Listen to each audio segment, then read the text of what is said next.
Hi, it's Maria from Still Dreaming Homestead. Glad to be back with you.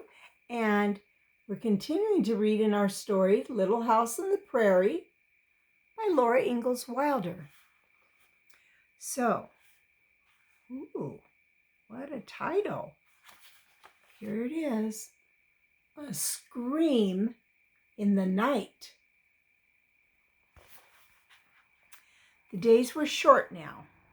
The nights were very dark and cold.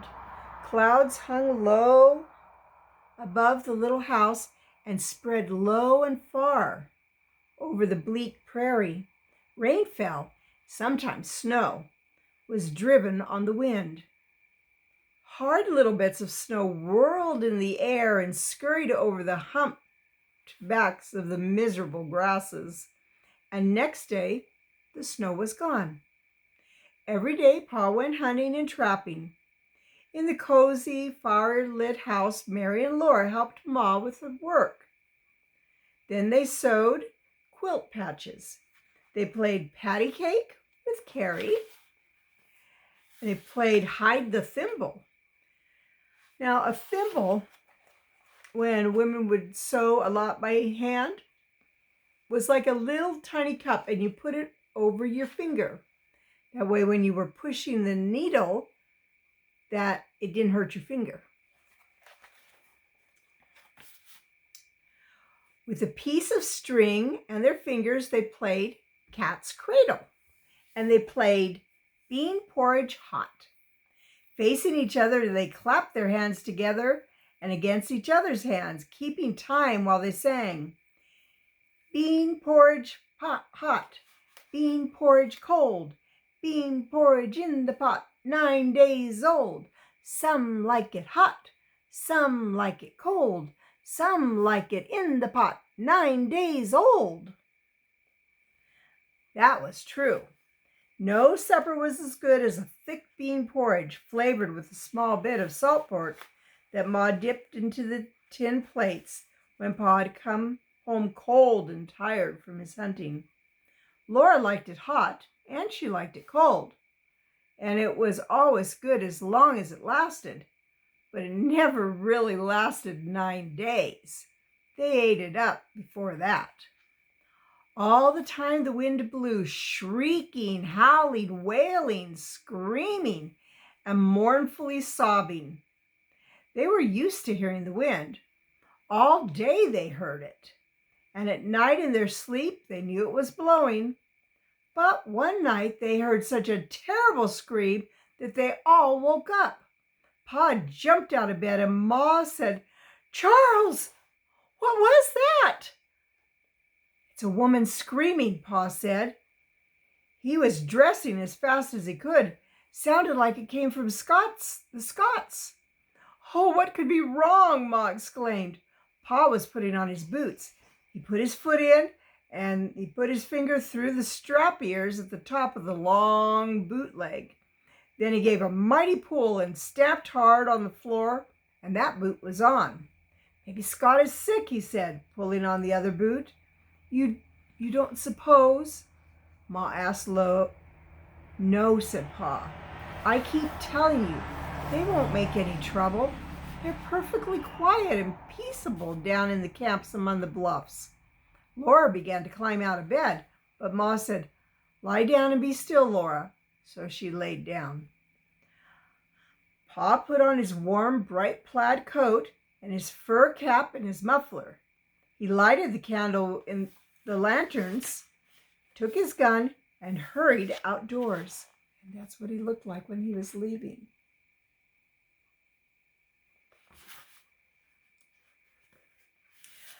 Before he shut the door behind him, Laura saw the dark outside. It was black dark. Not one star was shining. Laura had never seen such solid darkness. "Ma," she said. "What, Laura?" "What makes it so dark?" "It's going to storm," Ma answered. She pulled the latch string in and put a stick of wood on the fire. Now, the reason that the storm coming would make it dark is all those clouds would be between earth and the stars above, and they would block out that light. Then she went back to bed. "Go to sleep, Mary and Laura," she said. But Ma did not go to sleep, and neither did Mary or Laura. They lay wide awake and listened. They could not hear anything but the wind. Mary put her head under the quilt and whispered to Laura, "I wish Pa would come back." Laura nodded her head on the pillow, but she couldn't say anything. She seemed to see Pa striding along the top of the bluff on the path that went to Mr. Scott's house. Tiny bright spots of candlelight darted here and there from the holes cut in the tin lantern. The little flickering lights seemed to be lost in the black darkness. After a long time, Laura whispered, "It must be most morning." Mary nodded. All that time they'd been lying and listening to the wind, and Pa had not come back. Then, high above the shrieking of the wind, they heard that terrible scream again. It seemed quite close to the house. Laura screamed too, "Ah!" and she leapt out of bed. Mary ducked under the covers. Ma got up and began to dress in a hurry. She put another stick of wood in the fire and told Laura to go back to bed. But Laura begged so hard that Ma said she could stay up. "Wrap yourself in the shawl," Ma said. They stood by the fire and listened. They couldn't hear anything but the wind, and they could not do anything, but at least they were not lying down in bed. Suddenly, fists pounded on the door. I guess it would sound different than that. And Pa shouted, "Let me in, quick, Carolyn." Ma opened the door and Pa slammed it quickly behind him. He was out of breath. He pushed his cap back and he said, "Whew, I'm scared yet." "What was it, Charles?" asked Ma. "A panther," said Pa. And that's what we call, in this part of the country, a cougar. It's also called a mountain lion, but there they called it a panther. He had hurried as fast as he could go to Mr. Scott's. When he got there, the house was dark and everything was quiet. Pa went all around the house listening and looking with the lantern. He could not find a sign of anything wrong, so he felt like a fool to think he had got up and dressed in the middle of the night and walked 2 miles, all because he heard the wind howl. He did not want Mr. and Mrs. Scott to know about it, so he did not wake them up.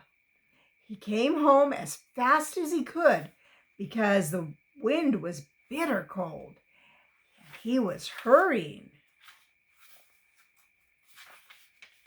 Along the path where it went to the edge of the bluff, when all of a sudden he heard that scream right under his feet. I tell you, my hair stood up till it lifted up my cap, he told Pa. I lit out for home like a scared rabbit. Was the panther? Where was he, Pa? She asked. In a treetop, Pa said, in the top of that big cottonwood that grows against the bluffs. That's what it looked like. See, Pa, down where the light is, and up there. It's the panther. Pa, did it come after you? Laura asked, and he said, I don't know, Laura. Well, you're safe now, Charles, said Ma. Yes, and I'm glad of it. This is too dark a night to be out there with panthers, Pa said. Now, Laura, where's my boot jack? Laura brought it to him. The boot jack was a thin oak slab with a notch in one end and a cleat across the middle of it. Pa laid it on the floor with the cleat down, and the cleat lifted up the notched end. Then Pa stood on it with one foot. He put the the other foot on the notch. And the notch held the boot by the heel while Pa pulled his foot out. Then he pulled off his other boot the same way. You see how that is? They were such long boots that really helped to get them off. The boots clung tightly, but they had to come off. Laura watched him do this, and then she asked, "Would a panther carry off a little girl, Pa?" "Yes," said Pa, "and kill her and eat her too. You and Mary must stay in the house till I shoot that panther. As soon as the daylight comes, I'll take my gun and I'll go after him." All the next day, Pa hunted that panther, and he hunted the next day and the next day too. He found the panther's tracks, and he found the hide and bones of an antelope that the panther had eaten, but he did not find the panther anywhere. The panther went swiftly through the treetops where it left no tracks. Pa said he would not stop till he killed that panther.